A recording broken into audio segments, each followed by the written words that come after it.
get started today with a New Orleans native, a gentleman that's risen through the ranks to become the top of the heap at two major professional sports franchises here in the greater New Orleans area. He served in his capacity as president of both the Saints and Pelicans in 2012, a graduate of Jesuit High School in Alabama. He received his master's from Loyola University.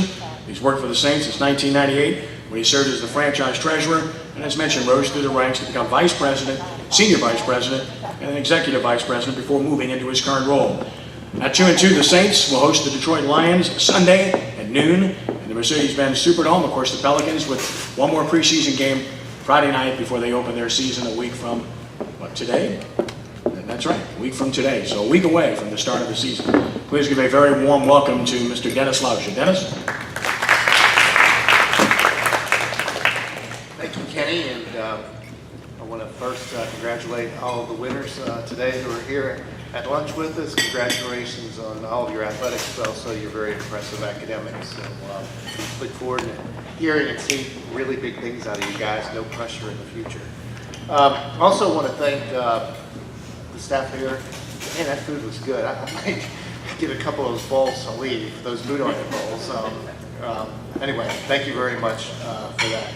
Thank you, friends at Greater New Orleans Sports Foundation, and also members of the Quarterback Club. It is a privilege to speak. I thank you very much for inviting me. You know, your organization is focused on, or a big part of your organization is focused on amateur athletics and focused on the New Orleans Saints and other professional sports, but amateur athletics is at the core of what the Quarterback Club was established for. And I would just tell you, we love the work you do and your support of amateur athletics. We share the same one desire to make sure we're able to provide you know, great outlets for our kids in the community. You know, we just recently were able to pass heads-up football in Alabama, Mississippi, and Louisiana, and we're really excited about that. All the legislation with regard to you know, high school coaches and going through the program. We're also, as you may or may not have heard, we just partnered with Biddy Basketball, and we've been able to incrementally get another 10,000 kids to sign up for basketball this year. Our hope is that they're somewhere in the neighborhood, I believe, around 40,000. We'd like to be at 80,000 within a year. But in order to have good football programs and good basketball programs, we know we have to have courts and fields. And you know, we're real proud of the fact that we just helped on 2 football fields, St. Aug's practice facility field, which looked great. In fact, I attended a game, an 8th grade game there the other day, and the field looked great. We're replacing the Tag Gormley field, so we're excited about that. We're putting in basketball courts. We have 2 going in, one in North Louisiana, one in South Louisiana. And besides the many public fields we put in, we just put some parochial fields in too. We put one in at Stewart Hall up here. It's more of a play area than a football field. And we also, Sacred Heart, we just put in a field. And we're going to continue to support both the public and private schools in trying to put football fields and basketball courts into our community. So I think with your help and our help, we'll continue to expand amateur athletics and do what we can. I know everyone wants to talk about the Saints, right? So let's talk about the Saints. It was an interesting off-season. We had a lot of new players come to the team, as you know. I mean, we're in the we just completed the 4th week of the season, or the 5th week of the season, I'm sorry. And, you know, all of our draft picks are playing well. Lattimore, Ramchak, Williams, Kamara, Hendrickson, Mohammed, all of them are playing really well. And obviously, Anzalone was playing well until he had his injury, but all of them have really been performing well. We're really excited about that. We had some new free agents that we welcomed, Okafor, Teo, A.J. Klein, and of course Adrian Pearson. Let me scratch him off. I didn't mean to say that. But, as you know, we traded for Adrian Pearson today. I don't know if you know that. I barely know that. I was getting ready to come over here when I heard the news myself. I knew there was discussion that was going on, but anyway, that's where I heard it. So we probably heard it at the same time. Well, the other thing that happened, we had a lot of coaching changes, and you know, whether that was linebacker or defensive line coach or various other positions. We saw some new coaches come to town this offseason, and one that I'm particularly very happy to see come back is Curtis Johnson, who probably has stood before you at the quarterback club meetings and actually addressed you. He's just a remarkable, energized coach that really is a great teacher, and we're just so happy that he's back in our organization. Training camp came back home.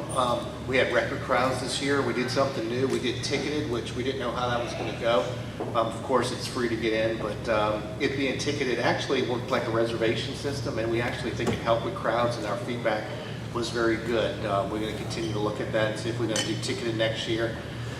The one thing that we really want to do is improve the experience for the fans that come out. We saw some of the adjustments we made with Fan Fest this year, but we're going to do some other things. We look at covers and stuff like that and try to get a little bit cooler for our fans to come out there. We did go, and if you maybe participated or went to see us practice at Tulane, that was a great success. And one of the cool things about that is I sat there watching the game and I saw the beer guy going around. I was like, when was the last time you can come to Tulane, watch the Saints play in Tulane Stadium, and drink a Dixie beer? So I think it came up, maybe it was 1972 you could have done this, or 75 rather, or 74, but it was pretty remarkable that night. We had so far we had a good preseason. I'm very proud to say it's our 12th sold out season. This off season we paid a lot of attention to game day experience, ingress, egress, encouraging our folks to use the app, throw a lot of information out there. We also improved all of our video boards. I think you start to see year two that stuff's starting to look really well. The number one compliment I got so far this year is the us and them video. I don't know if any of you guys saw that at the Superdome. We had, I'm not exaggerating, 20 people call the next day and say how much they love the us and them video. So we'll do that again for this game if you get to see it. There's been a lot of talk about NFL ratings being down. That's really not been so much the case in New Orleans. Our ratings continue to be very strong, even for NFL ratings in general, like the Cowboys and the Detroit game. I'm sorry, Cowboys and Packers game that was played this week. We saw, a rating of over 20, about 22 rating, which is continues to be very high. Six of the last 10 shows last week nationally were football games. So I know we hear a lot that ratings are down, but it still is a very strong sport with regards to viewership. And having said that, the one thing that's remarkable is the amount of people. And look, I'm not there yet, but the amount of people who watch our product on their phones, which has been going up as well. Real proud that we sold the naming rights to our practice facility. And we're spending a lot of time looking to the future, where we're going with the Superdome. We did a lot of that over this off season, working with some architects and engineers. And to be quite honest with you, there are some remarkable things we can do with this building. There's no need, I don't think, in the near future or a far future to ever have to build another building. As long as we're here, I think as long as we have some openness, we can do some special things in that building. And so, we were talking about, and I think I said this in the interview, is this an evolution or a revolution? I think this is a revolution, or revolutionary things we can do in the building, not evolutionary. It just always comes down to the same thing, money and time, and we'll have to figure out how we can make that work.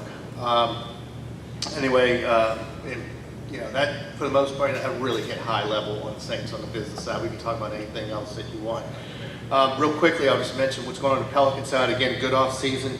Anthony Davis, DeMarcus Cousins training real hard this off season. Obviously, we re-signed Drew Holiday, signed Rondo as well. Unfortunately, you may have seen he's going to be out 4 to 6 weeks with an injury. If it's going to happen, God forbid, you never want it to happen.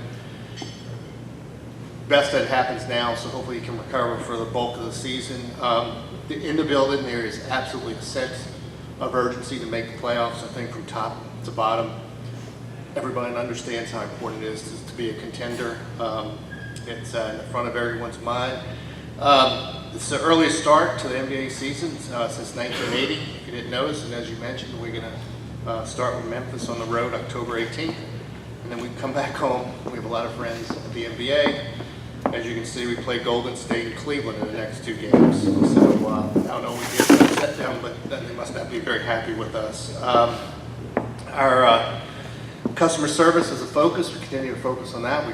We're named number 1 in the league for customer service for season ticket holders, and we were also number 1 in game day entertainment. So we keep on pushing that.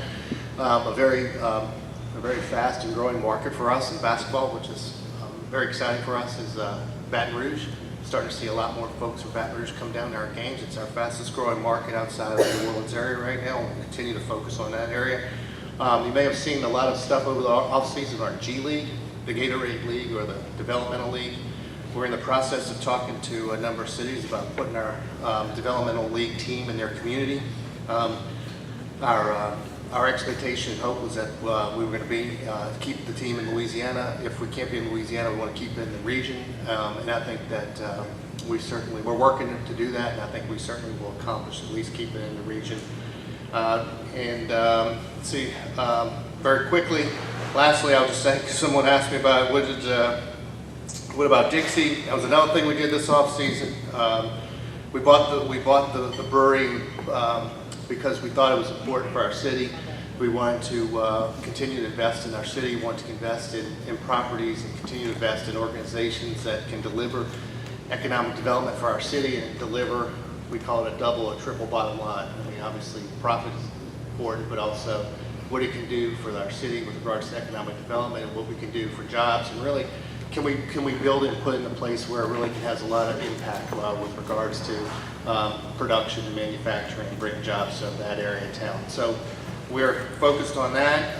Actually, it was 2 years in the making. We have exceeded our hopes within the first 4 months. Our goal for the year has been exceeded within the first 4 months, I guess is the way I should say it, yeah. So we've surpassed our goal 4 times now. Temporarily we're brewing it in Memphis. We're looking for a place to brew it in New Orleans. We have 3 active sites that we're negotiating now. Hopefully we can lock in one soon. And that's about it. So that's what's going on the business side. I know you have a lot of questions, and I was going to talk about the flag and the anthem, and we can talk about that, but I'll let you ask the questions rather than me volunteering it unless we got one already. So go for it. I have a question about. Thank you for being patient and listening to the rest of the stuff. I knew that's what everybody wants to talk about, so go for it. I have a question about Thursday night football. Due to all the concussions and the brain injuries, is the NFL doing an analysis of whether there's more injuries on a Thursday night, the 2 teams that are playing on a Thursday night at the present time, to see if, since that they have a shorter period of time to recover, and I understand a lot of the coaches and players despise that game because of the shortness, or if they're not doing it already, are they going to do it in the future before the contract is up for negotiations? Great question. Yes, ma'am. They are doing it. I will tell you, they're constantly looking at health and fitness, and as well as head injuries and the CTE issues. And yes, we are at least once, actually 4 times a year. There are reports given to owners at the owners' meetings whereby they show those stats and they show where we're headed and what preventive things can be done, whether that's rule changes, whether it's equipment changes. The league has made a lot of those, but yes, they are absolutely looking, particularly at the Thursday game, because I will tell you, it's been because football coaches and football players talk about it, the union talks about it, and yes, they do a tremendous amount of research on whether or not that Thursday game is good or bad with regards to player health. It is there's no question about it. It's a quick turnaround, and we have played a bunch of Thursday night games on the road, which makes it even more difficult for us. When you're on the road on a short turnaround, that's really hard. So yes, between the medical research, the scheduling, the equipment changes, rule changes, yes, they're trying to address those issues. And I started in 1998. I've been going to owners meetings now for about 20 years.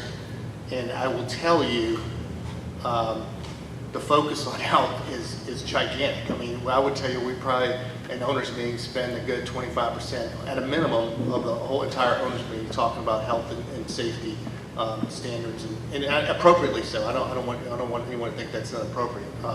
It is perhaps our greatest challenge, or one of our greatest challenges in growing the sport of football. We've seen the amount of kids that no longer are playing football at the youth level, and there's a number of reasons for that.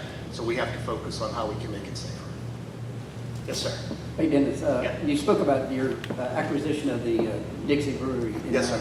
And I think that's awesome the way y'all's organization has really put an investment in New Orleans. And so, and there's also other companies out there, like there ain't there no more. It's got a list of companies. Yes, sir. Is there any other companies that you're looking to bring back, maybe some Cubic pies or? All of them. Okay. No, all of them. Okay. Seriously. I mean, I'm Is there anything you joking. can talk to us about, like you're interested? Maybe I shouldn't say this. We've talked to Hubie. Please don't report that. No,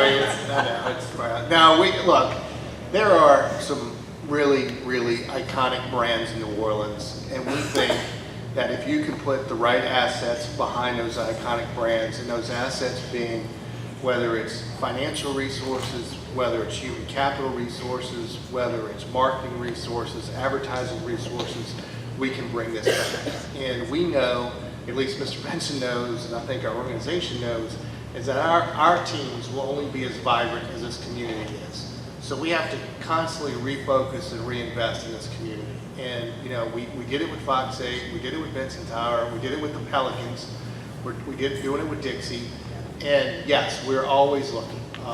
There are a handful of people in our office, I can tell you, when they see my name come up on the phone, they're like, oh, here we go again. What are we buying this week? But really, it's because I think there's a lot of value that can be recouped. And to be honest with you, if people out of the state don't see the value here and we can see the value here, there's more power to us in that. And I mean, it means a lot. It means a lot. So, yes. Hey, Dennis, a couple of things. Yeah. In the last half hour, apparently, Commissioner Goodell has sent a letter to all the clubs saying that he believes, like many of the fans, that the players should stand for the anthem. Are you aware of that one? No, I've been here for the last half an hour, but I'm sure I'll hear about it when I get back to my office. And do you think what Alvin Kamara has done has kind of pushed this move that you guys made today, trading Adrian Peterson to Arizona? Yeah, I mean, you want me to comment on either one of them? I mean, I'll comment. Look, the 800-pound gorilla, right, is where we stand on the national anthem, and folks want to know. Look, I think our statement last week, I guess it's been a couple days ago, really is where we are. I mean, I think everyone in the organization, including me, including Mr. Benson, very much wants everyone to stand for the national anthem. We respect our country, we respect our armed forces, and we think it's the right thing to do. Absolutely. There was light shown on folks that knelt in protest, and our focus has been, all right, now it's protest to progress. All right? We get that there's an issue. How can this organization solve this issue? What can we do? We recognize that you have some issues out there, but what can we do to make the issues not so much go away, but can be addressed properly? If you look at what the Pelicans did last year, how the players met with the police chiefs in all the different communities, if you look at what they did to engage folks that live in some tough neighborhoods, if you look at what they did to really try to not just shine a light on what the issue is, but try to solve some of the issues that are out there, I think that's where we can be good. I don't want to get academic here. The word sport comes from the word disport, which basically means to get away from it. And I don't know if fans want their politics to be in football. I don't know if they're want their politics to be in basketball or any other sport. I get that. I see that. It's a way to get away from the daily grind. That's why sports are so popular. On the other hand, I see what sports can do. I mean, I think we are a case study, if you will, on the strength of sports and what we were able to do in our community after Katrina. I mean, what we did, and the thing I'm most proud of is we brought everybody in the community together. I mean, that's not just lip service. I mean, that's an inspiration. I mean, I truly believe that. This issue, unfortunately, we're in a different position where it looks like we're splintering people away.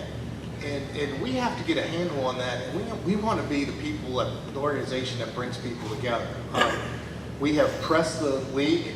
We've talked to other teams. I know, unfortunately, I didn't even make it to England this year. I had, for the game, I was in New York at NBA meetings and NFL meetings, and I can tell you this was the #1 topic I'm trying to figure out. If there was an easy solution, I promise you we would have jumped on it, we would have done it. It's a difficult solution, and hopefully we can accomplish something very shortly. Again, I want to reemphasize, I mean, I'm here today. You know, as far as I know, everyone stood last game, everyone's standing this game. And I think our focus should be on, like I said, protest to progress, or protest to solutions, and we will help with the solutions and the progress. On your other question, yes, I think we have a very outstanding football player. I think it was an outstanding draft pick. I think his skill set is being displayed weekly for the first 4 games of the season. And they're probably, and again, this is a much better question for Mickey. I'm sure in their analysis,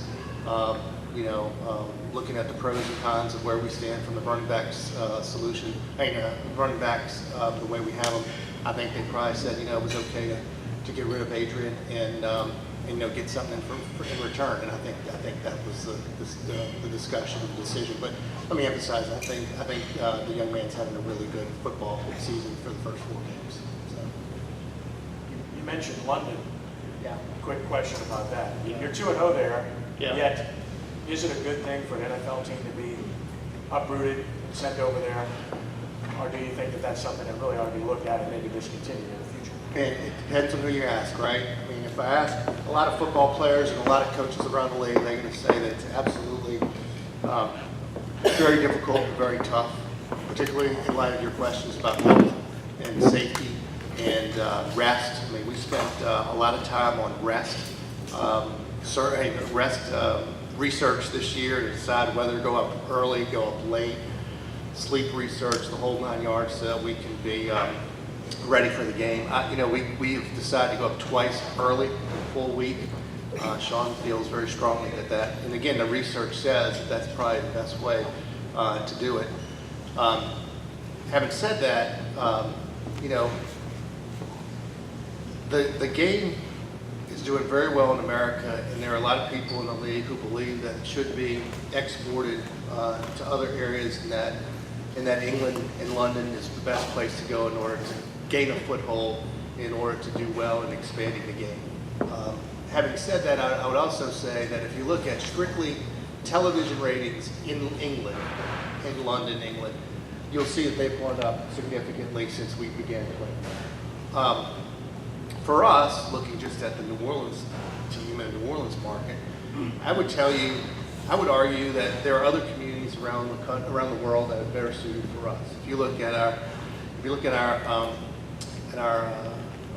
Facebook or other digital media on where people are following us, you'd be amazed at how many people are following us around the world, and it's not England. And we've played it twice. I mean, we have an unbelievable following in Germany. We have an unbelievable following in France. We have an unbelievable following in Japan. Of course, China is gigantic. The Philippines and basketball is very big for us. And believe it or not, the Middle East is very big for us. A big part of that has to do with the amount of soldiers and other folks who work in the oil industry who are over there in the Middle East. You look at the ROI, return on investment on it, it's difficult to say. You truly do want to be a global sport. I could say this, though, if you look at what the NFL is doing and compare it to what the NBA is doing, there's no comparison. I mean, the amount of resources that the NBA puts behind globalization is unprecedented. I mean, they have academies now in China, academies now in India. The growth of the sport is absolutely blowing up. It's exploding. And you're really starting to see real dollars come in on NBA International, both from a television standpoint, from a social media standpoint, from a sponsorship standpoint. much so than what we're seeing on the football side. And part of that is it's a lot easier to play basketball than it is to play football as a kid. Look, it's a long haul. The commissioner says his goal is to reach $25 billion in revenue. And he sees expansion internationally as one of the ways to get there. Gambling's the other, but I don't know where we're going to go with that. Now for one more.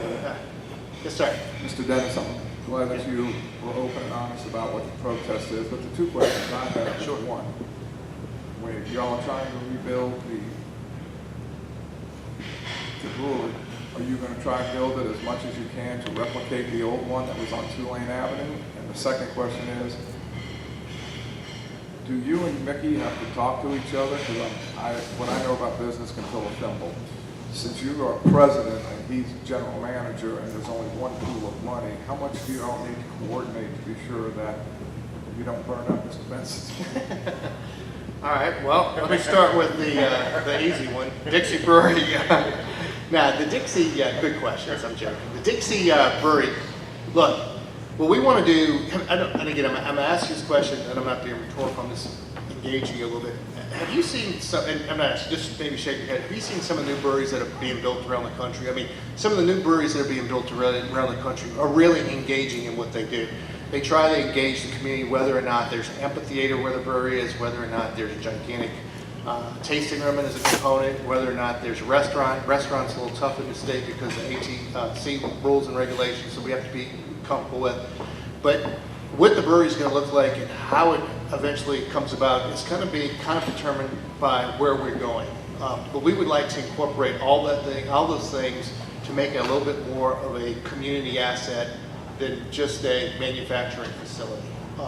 So whether there's a tasting room or some sort of a restaurant within the rules and regulations of the law, if there's a museum, if there's a Hubix pie attached to it because we want to partner with Hubix in all candor, or there's another community asset that maybe we can partner with to maybe grow them both. That's kind of where the vision is right now on Dixie. We absolutely want to embrace the past of Dixie beer because it is so rich and the history's so rich. So we don't want to forget that. And that was an iconic building and magnificent building, and I know it's going to serve a great purpose being part of the VA hospital, but God, I wish we could have that building back, but it was long gone by the time we bought Dixie. But second question, President GM, the way it works with the Saints, to be quite honest with you, is we have the owner, and Pelicans for this matter, we have Mr. Benson's the owner, and I report to him as president, and Mickey Loomis reports to him as general manager. Mickey is in control of all football and basketball operations, and I'm in control of everything else. So Mickey doesn't report to me, and I don't report to Mickey. We both report to Mr. Benson. With regards to whether or not, we have a very good working relationship.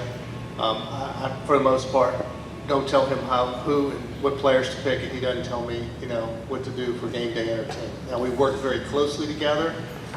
I welcome his input. I welcome everyone in our organization's input as it relates to the business side. Not only do I welcome it, I go out and try to promote people, provoke people to give me their input because I think we're a better organization. Mickey on the other side always includes the business people on the types of things that he's looking at. After Katrina, one thing that we learned in our pursuit to get to the Super Bowl was really this thought that we were one organization.